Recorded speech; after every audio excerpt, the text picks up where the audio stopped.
इस युक्ति से बच। उन्हीं की माया है तो वही चाल जानते हैं बचाने की, इसीलिए कहते हैं मामेव ये प्रपद्यन्ते, केवल मेरी शरण में हो जाओ। माया तो इतनी प्रचंड है कि भगवान को भी भगवान मानने के लिए तुम्हारे हृदय में स्थान नहीं रखेगी, स्थान ही नहीं रखेगी, इतनी मलिन वृत्ति कर देगी, तभी तो दुर्गति कराती है। अगर थोड़ा भी भगवान का आश्रय है तो भगवान उसे बचाते हैं, इस माया के तूफान से उसे बचा लेते हैं।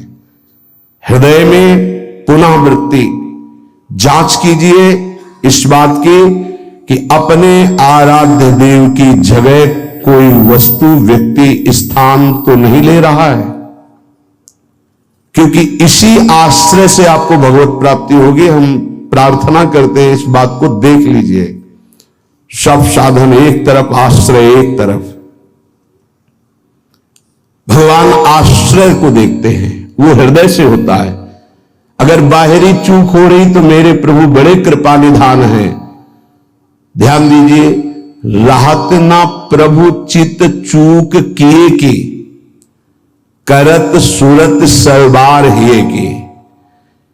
हृदय से इसने मेरा आश्रय लिया, बस प्रभु का चित्त इस बात से पक्ष में आ जाता है उस उपासक के कि इसने मेरा आश्रय लिया है।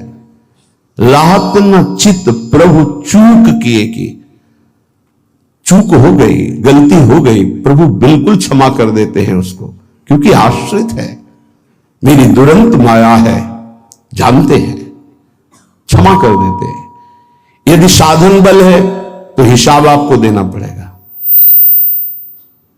आश्रित हो तो आश्रयदाता संभाल लेंगे। बड़ा सूक्ष्म विषय आश्रय का है, भागवत में इसका वर्णन है। भक्ति का तो ये मूल है, भगवत प्राप्ति का ये सिद्ध स्थान है आश्रय, हृदय में।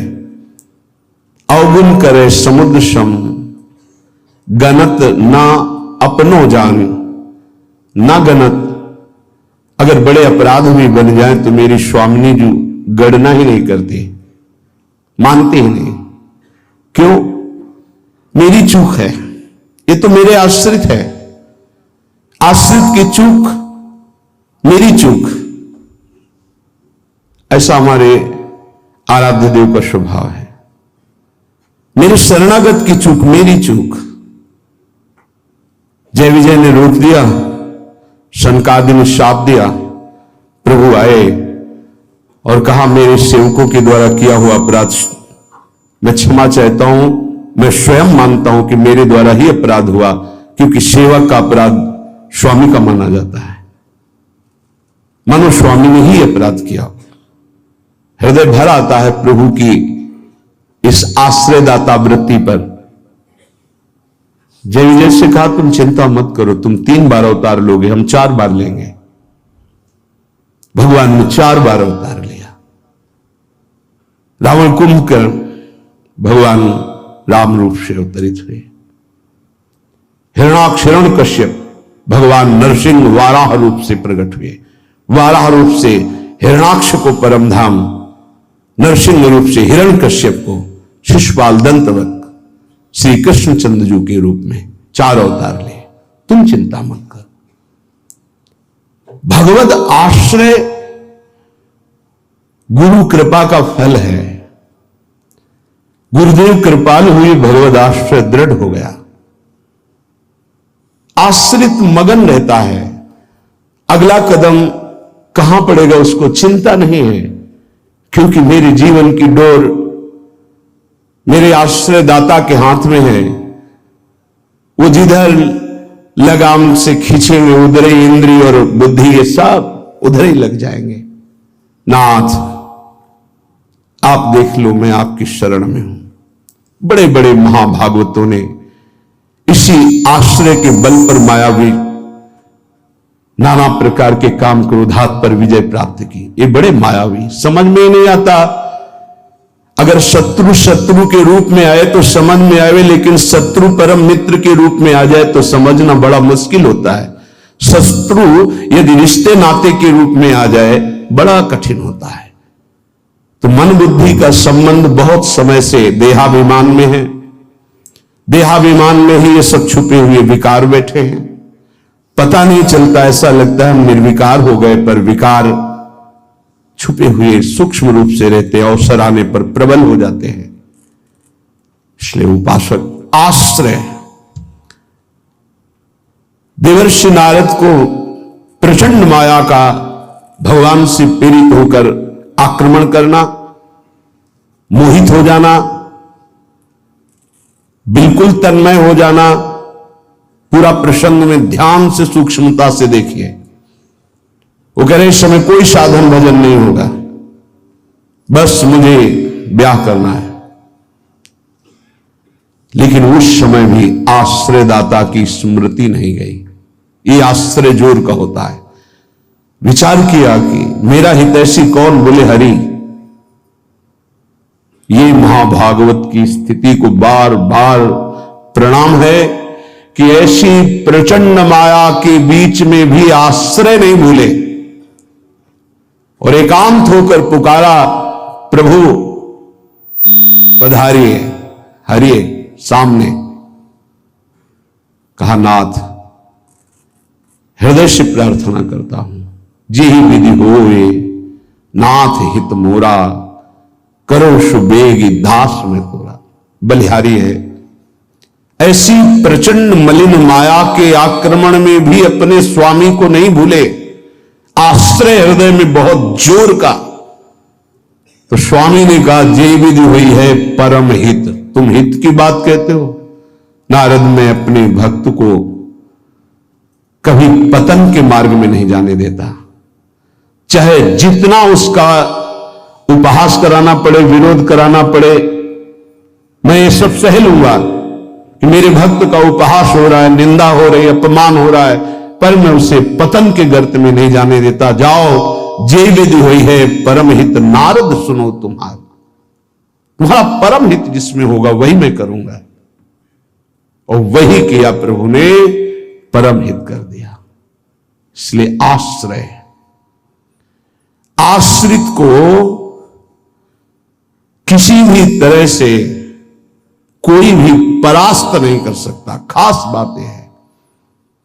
जहां किसी ने आश्रित को यह देखा कि इसमें तो ना तप है ना बल है, तो वो ये नहीं देख पाया कि आगे तो आश्रित दिखाई देता है लेकिन गोद में बैठा है आश्रयदाता की। 5 वर्ष के प्रहलाद जी का चमत्कार कोई साधन भजन नहीं था। 5 वर्ष की तो आयु है, क्या साधन भजन है? गुरुदेव देवर्षि नारद ने आश्रय पुष्ट करा दिया गर्भ से ही। इतना जोर का आश्रय है कि इतनी भयावह परिस्थितियां आने पर भी मन डगमगाया नहीं। मेरे हरि हैं ना, मेरे हरि हैं, मैं उनकी गोद में हूं, वो कण कण में है। क्या दिव्य आश्रय! इसीलिए सारी दिव्यता प्रहलाद जी के जीवन में पाई गई। गुरुदेव नारद जी से पहले उनका स्मरण होता प्रहलाद, फिर नारद। प्रहलाद नारद पराशर पुंडरीक व्यासंबरी सुख सौनक भीष्मदाल ध्यान। सबसे पहले भक्तराज प्रहलाद जी का नाम, क्योंकि 5 वर्ष की अवस्था में निष्काम धर्म की चरम सीमा में आश्रय की भारी स्थिति में प्रहलाद जी को पाया गया। ध्रुव जी भी महाभागवत है, पर पहला नाम नहीं लिया गया क्योंकि उन्होंने अटल पदवी की आकांक्षा की। निष्काम धर्म की चरम अवस्था प्रहलाद जी की। नरसिंह भगवान प्रकट हुए और पूरी लीला करने के बाद प्रहलाद जी को गोद में बैठाल के कहते, मेरी आज्ञा है, आप वरदान मांगो। हां प्रभु, आपकी आज्ञा का पालन करने के लिए वरदान मांगता हूं कि मेरे हृदय में कुछ मांग ही न रह जाए। ये क्या वरदान? मेरे हृदय में कुछ मांग ही न, आपको पाने के बाद अब क्या मांगू, क्या पाऊं? आश्रय, दृढ़ आश्रय। ये देहाभिमानी की समझ में नहीं आएगा। भगवद आश्रय, हृदय से आर्त भाव से जितनी दिव्यता हो सब आश्रय में विराजमान रहती है। इसलिए नाम आश्रय, धाम आश्रय, रूप आश्रय, लीला आश्रय, ये सब उसी परम आश्रय के खंभे हैं जिनके ऊपर प्रेम महल बनता है। इसी प्रेम महल में अद्भुत विलास और उसी में आपका प्रवेश, प्रेम विलास में। नाम रूप लीला धाम ये महल के खंभे हैं, प्रेम महल के। और आश्रय, दृढ़ आश्रय आराध्य देव का। कैसा दृढ़ आश्रय? यह जोरी अविचल वृंदावन, नाहिन आन सुकाज, नाहिन आन सुकाज। मेरे प्रिया प्रीतम, हमारे माई श्यामाजू को राज। देखो आश्रय, मेरे प्राणनाथ श्री श्यामा शपथ करो तृण छिए, कसम खा के कहता हूं, हृदय में केवल श्यामाजू का आश्रय। आचार्य चरण कह रहे, मेरी महारानी श्री राधा रानी, जाके बल में सब सो तोरी, नाहि नान सुकाज, शपथ करो तृण छिए, सब सो तोरी, लोक वेद कुल कानी, मेरी महारानी श्री राधा रानी। ये महान पुरुषों ने आश्रय को अपने हृदय की कृपा करके परिचय दिया, तब समझ में। आश्रय सच्ची कहते हैं, आश्रय एकमात्र आश्रय। नहीं ऐसी धूल भरी आंधी कि तुम समझे नहीं पाओगे कि साधन कर रहे हो कि असाधन कर रहे हो। बहुत सावधानी की जरूरत है, क्योंकि चित्त द्रवित हो जाता है। द्रवित चित्त में जो भी संस्कार डालोगे बहुत जोर के होते हैं। जैसे मोम को पिघला दिया जाए, फिर उसमें जो छाप लगाई जाए वो बहुत जोर की लग जाएगी। चढ़ के मैन तुरंग पर चलिबो पावक माही, प्रेम पंथ अति कठिन है, सबको निबहत नाही। जैसे मोम के घोड़े पर बैठकर आग से निकलना हो तो कैसा खतरनाक खेल है, ऐसे द्रवित हृदय से विषयों को पार करना है। कोई भी आकर्षण, कोई भी व्यक्ति वस्तु स्थान अपना अधिकार बना सकता है हृदय में, क्योंकि द्रवित हृदय, एक बार छाप लग गई तो द्रवित हृदय की छाप को मिटाना बहुत कठिन होता है। इसीलिए उपासक को जब वो असावधान होकर विषय में फंस जाता है तो बहुत ही आसक्त चित्त पाया जाता है, क्योंकि निर्मल द्रवित हृदय का सीधे हृदय से प्यार करता है, वस्तु से, व्यक्ति से, स्थान से। नहीं तो हिरण कोई प्यार की वस्तु जिस प्रेम के कारण अपनी रानियों का, पुत्रों का, राज्य का, समाज का त्याग कर दिया, उस प्रेम के आगे हिरण क्या चीज था। पर द्रवित हृदय, छाप लग गई, अगला जन्म हिरण का हुआ। द्रवित हृदय उपासक का होने लगता है। मलिन हृदय की छाप तो मिटाई जा सकती है, यह सूक्ष्म विषय है। विषयों में खेल रहा है, कोई भगवान से मतलब नहीं, तो जब जगेगा तो उसका हृदय साफ किया जा सकता है। जब ज्ञान होगा, उसको सत्संग मिलेगा तो सुधार बड़ी तीव्रता से हो जाएगा, यदि कुसंग ना हो तो। लेकिन यदि उपासक का हृदय आसक्त हो जाए तो बहुत ही उसमें विचित्रता पाई जाती है। जैसे द्रवित हृदय किसी रूप में फंस जाए, शरीर में फंस जाए, वस्तु में फंस जाए, उसकी एक विलक्षणता होगी उपासक की। जैसे वो प्रभु की तरफ चला था वैसे ही विषयों में अनन्य होकर के चलने लगेगा।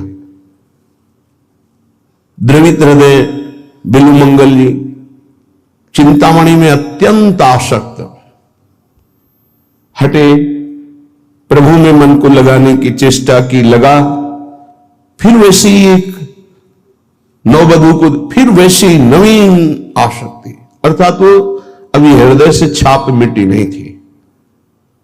इसीलिए उन महापुरुष ने अपनी दोनों आंखों को ही विदा कर दिया।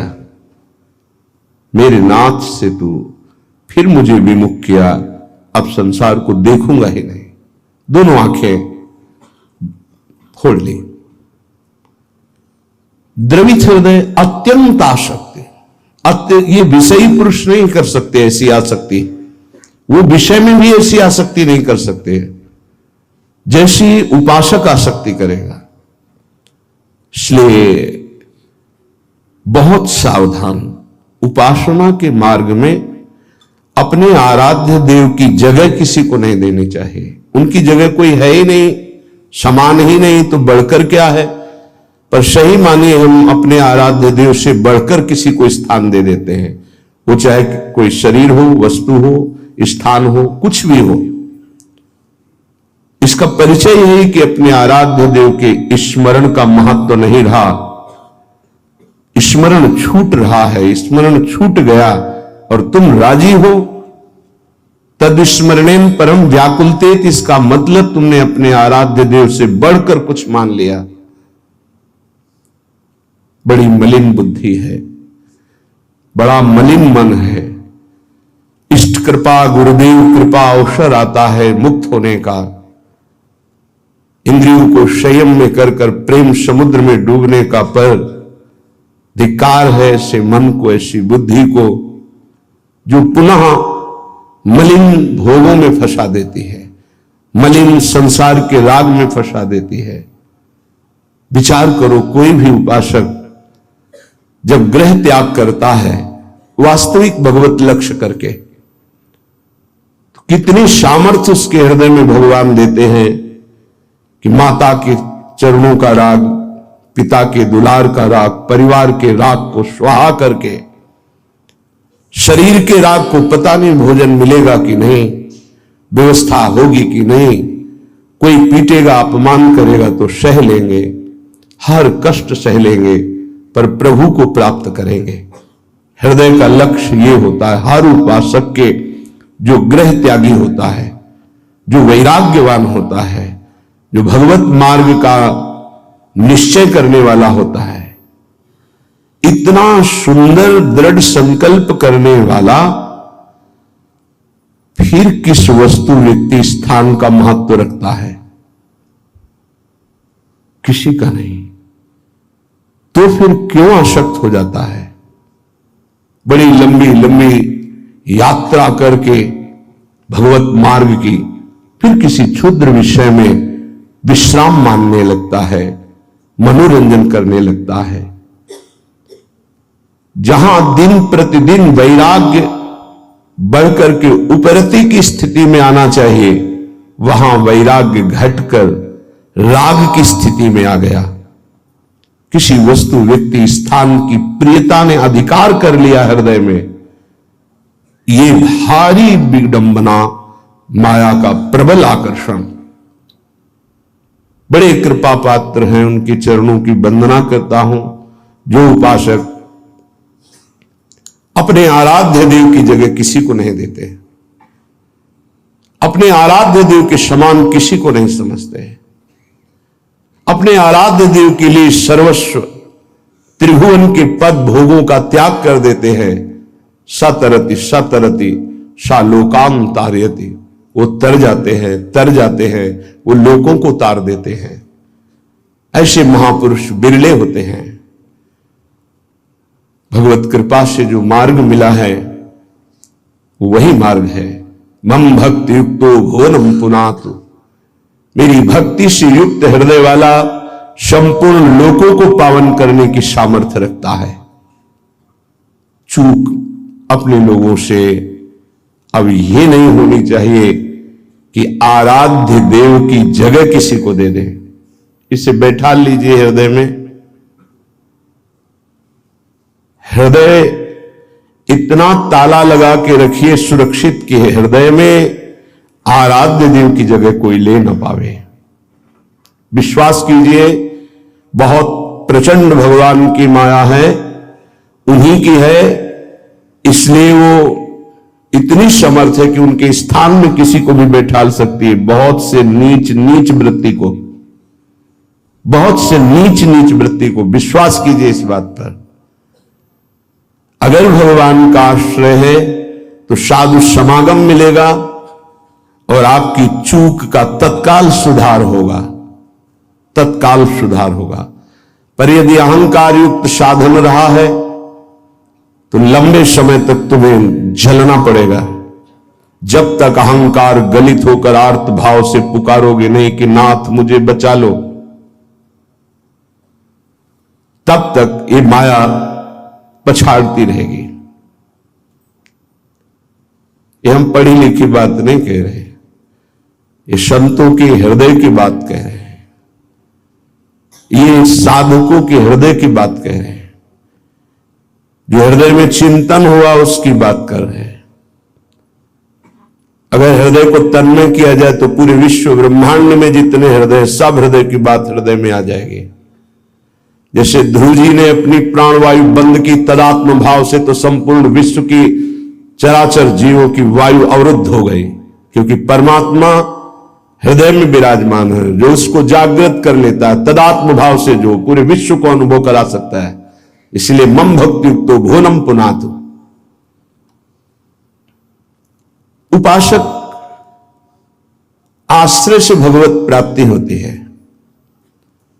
इतना दृढ़ आश्रय, अन्य अवलंबन न हो, अन्य आश्रय न हो।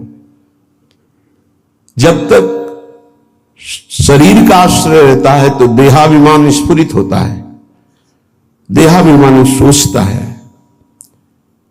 कि अगर हम भगवान का आश्रय लिए तो हमारा साधन छूट जाएगा, क्योंकि साधन से देहाभिमान की पुष्टता होती है। मैं करता हूं, अहंकार विमूढ़ात्मा करता हमिति मन्यते। और जब हम आश्रय पर चित्तवृत्ति देते हैं, निरंतर उनका चिंतन, निरंतर सेवन, निरंतर गायन, निरंतर आश्रय, तो अभिमान गलित होता है। यह आंतरिक युक्ति है। अभिमान न रहे तो किसी विकार की ताकत नहीं कि हृदय में प्रवेश कर जाए। भ्रम तभी माया पैदा करती है जब अभिमान होता है।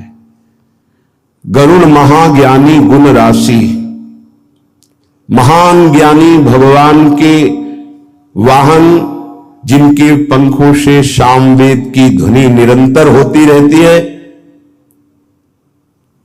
उनको भ्रम हो जाना बड़े आश्चर्य की बात है। भगवान के नित्य सेवक, नित्य दास जब हरि विराजमान होते हैं, उनके पंखों से सामवेद की स्तुति होती रहती है।